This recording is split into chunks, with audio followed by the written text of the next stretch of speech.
Galnet News Update, 19th of December 3310.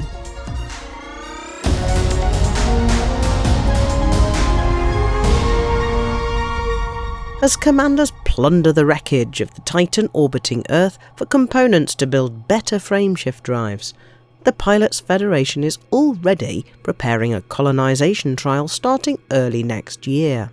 And they have announced that any systems colonised during the trial will remain under the control of those who claimed them. Titan Kokijo has lost some of its caustic clout and is already fair game for those wanting rare Titan drive components so they can buy the very best pre-engineered SCO-enabled frameshift drives from human technology brokers.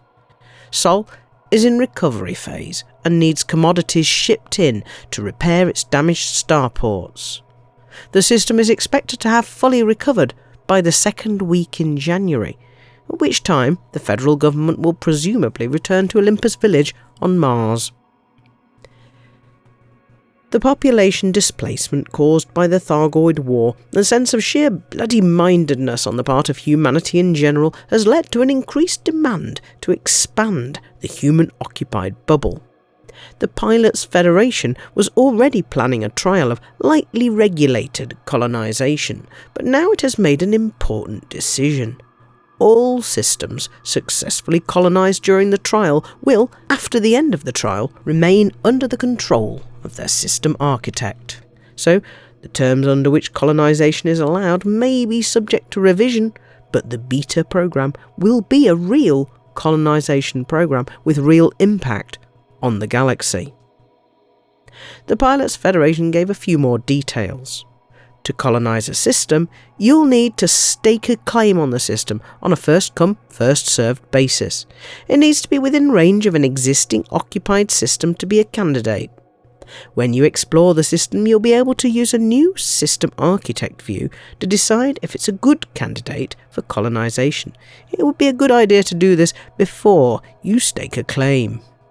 Once you've paid the modest registration fee, you'll have 4 weeks to truck out enough commodities to commission the system's primary station. If you don't succeed, or if you don't try, you may be barred from staking another claim for a cooling off period.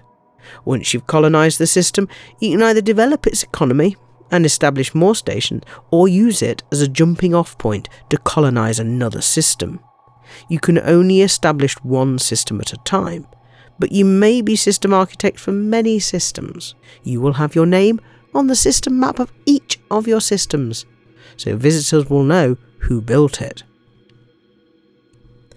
Colonisation will initially only be available from the bubble, not from Colonia or from any of the deep space stations, but with a bit of effort, it should be possible to build strings of new systems some way out from the bubble, and the Pilots Federation isn't ruling out allowing colonisation in other parts of the galaxy once the beta concludes. It might be a while before anyone is able to start expanding out from Beagle Point, though. Minor factions that are not within striking distance of an uninhabited system to expand into are given warning that if they want to colonise a new system, they'll jolly well have to expand into a system close to the edge of the bubble first. Pilots Federation also said they have lots of interesting new developments coming out next year, and they'll tell us all about their plans for the whole year in January.